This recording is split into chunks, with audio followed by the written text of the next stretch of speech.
Okay, our next speaker is Jun Kera, and he will talk about generalized tube algebras for locally presented quasi-local algebras. Yes, sorry, I changed the title a little bit. My name is Jun Ikeda, and my title is Compactification of Quasi-Local Algebra on the Lattice. A few buzzwords that might capture attention are fusion categories and TQFT, topological quantum field theory, and maybe a little bit of operator algebra, although I didn't do much analysis in this project. My mentor is Professor Corey Jones at North Carolina State University, and my associate mentor is Professor Matilda Marcoli here. Here's the outline of the talk. I will first introduce the algebraic description of quantum field theory, which is non-relativistic and discrete version. And then I will move on to the compactification of algebra, which is the main theorem of this project, which is theorem 1 and lemma 2. And then I will talk about the emergent TKFT. This theorem 1 applied on TKFT actually gives us some interesting results. And yeah, appendix, acknowledgement, and reference. So first of all, quantum field theory is a pretty hard thing to consider mathematically. One way to describe quantum field theory is the following. Imagine like if you put spins or electrons, for example, on a one-dimensional chain. So each dot are electrons. Then the set of observables at this electron is 2 by 2 complex matrices identified by M to C. In physics literature, it's usually written as a linear combination of Pauli matrices and identity. And if you consider to observe n many spins at once, that's a tensor product of n many copies of the same matrix algebra. So that's a 2 to the n by 2 to the n matrices. I will like to introduce some graphical calculus, but in this very simplest example, it just looks like a quantum circuit. You can imagine A to be a matrix applied on these electrons, B to be another matrix applied on these electrons, and C to be a matrix applied on the first electron. It should be pretty visually clear. And an interesting thing happened when we restrict to a certain subalgebras, certain observables that are symmetric in some sense.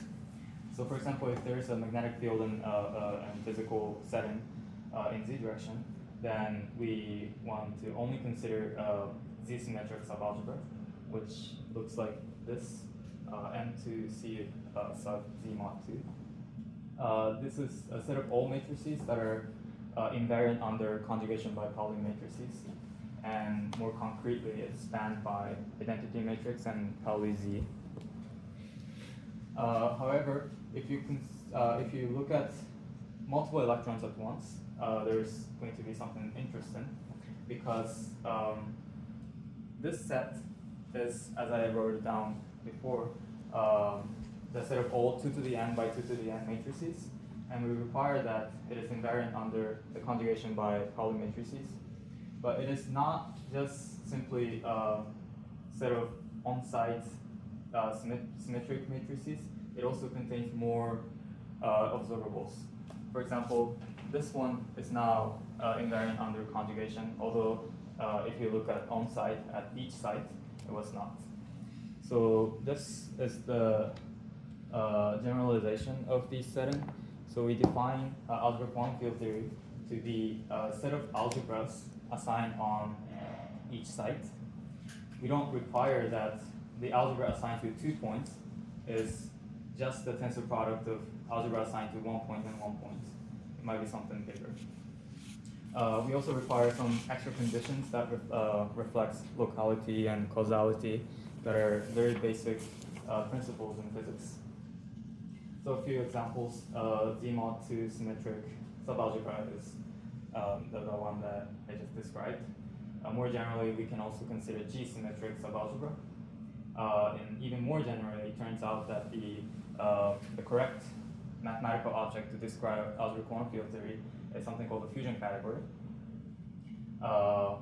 These two examples above are actually an example of this more general example, where the category is taken to be the representation category of the group.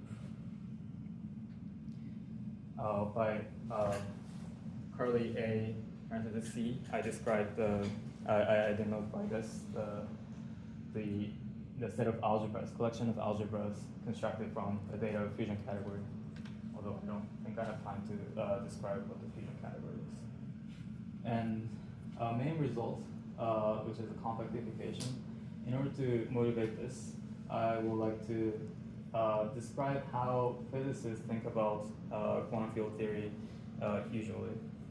In physics literatures, it is very common to put a periodic boundary conditions on the underlying geometry, while more mathematical treatment of algebraic quantum field theories over, for example, infinite chain of integers.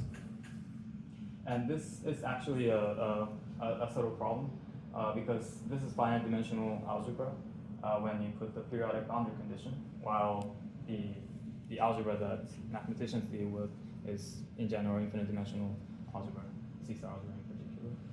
So this relationship is not clear, even though we are supposed to be studying the same thing.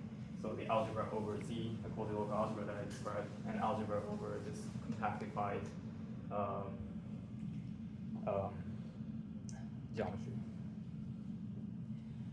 But in the fusion category, for example, that I described in the slides before, there is actually a clear way to understand this relationship.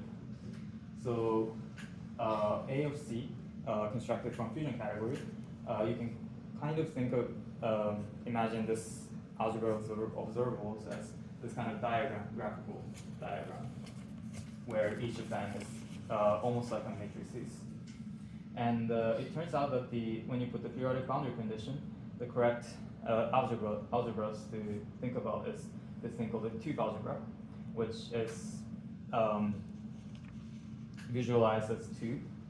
I can't describe the details of how this algebra works, but the main thing we did was to generalize this compactification procedure to a more general non-fusion categorical quasi-local C-star algebra. So theorem 1 is the following, although I used a lot of technical terminologies here, but the main point is that for any quasi-local algebra, there is a universal compactification procedure to obtain an algebra. We were not able to show that this is finite dimensional in general, and I believe that this is actually false in general, but we also checked that this generalizes tube algebra. Yeah, for people with more mathematical background, I constructed the functor from a category of quasi-local star algebra to some star algebra. Although I haven't described the correct morphisms in the category on the left side. And we also proved that by lemma 2, this construction is not completely invertible, but one can still partially recover some information about the original algebra from its compactification. Again, more mathematically, I proved that it's faithful on some full subcategory. So using this result, we were able to prove something very interesting, which is probably might be useful for some people in physics. And in order to describe the result, I need to introduce the emergent TPFD from the lattice algebraic quantum field theory that I described.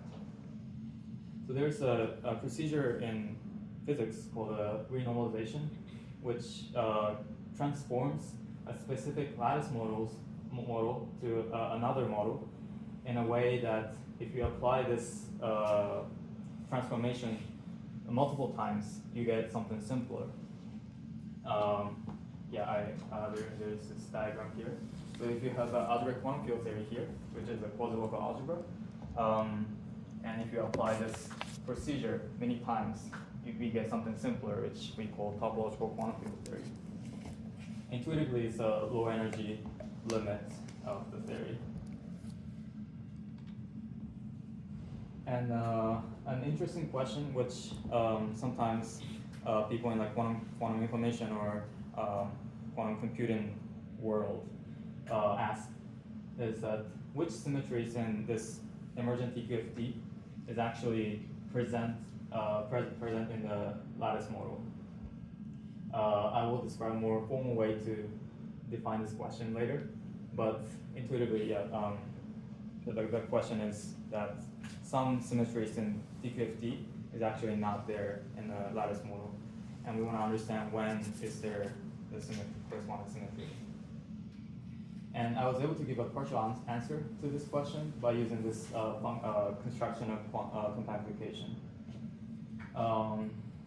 In the fusion categorical case. There is the definition / theorem, which is given a quasi-local algebra constructed from a fusion category.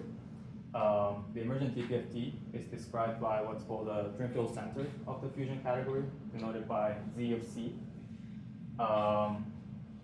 This is a braided tensor category, which I can't define precisely, but pictorially, our graphical calculus now is allowed to braid two strands or multiple strands. Another interesting thing is that this category is actually, this beta is actually equivalent to representation category 2 algebra, which is intuitively some data that can be constructed from the tube picture. And I would like to formally define what the question was now. So the symmetries in TQFT exactly corresponds to what's called a braided tensor autoequivalences of Drinfield center, which is a very firm mathematical concept which we understand very well. And the symmetries in the lattice model are what's called the bounded automorphisms, which again, something we understand very well. And the way this emergence of symmetry implemented by lattice model works is described by the following diagram. So if you have a symmetry alpha in the lattice model, we can actually induce a symmetry in the TQFT. And we proved that this one has to satisfy certain stabilization conditions using this compactification. Although this diagram is not very accurate, we have to apply something else to make this diagram correct. Since I have 2 minutes, or 2 minutes. I might be able to. Oh, sorry, I skipped one. So here are examples of the things that I proved. So because this symmetry that comes from lattice model has to have certain stabilization conditions, we can prove that by showing that something does not satisfy it. We can prove that it never comes from a lattice model. So we proved that what's called EM swap in toric code, which kind of swaps electrons of magnetic monopole. It's not realizable on a generic choice of lattice model in what's called a abelian annual theory. Like 1 minute. Okay. Because fusion category was a very central object, I would like to introduce what it is, maybe a little bit. So category is a very complicated object that has objects and morphisms between them. So here are 2 examples. Category sets consist of all possible sets and all possible functions between them.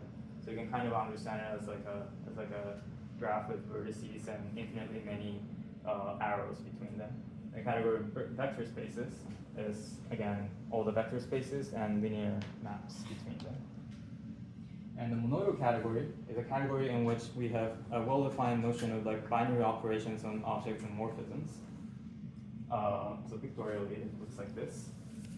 And the fusion category is a special one among them.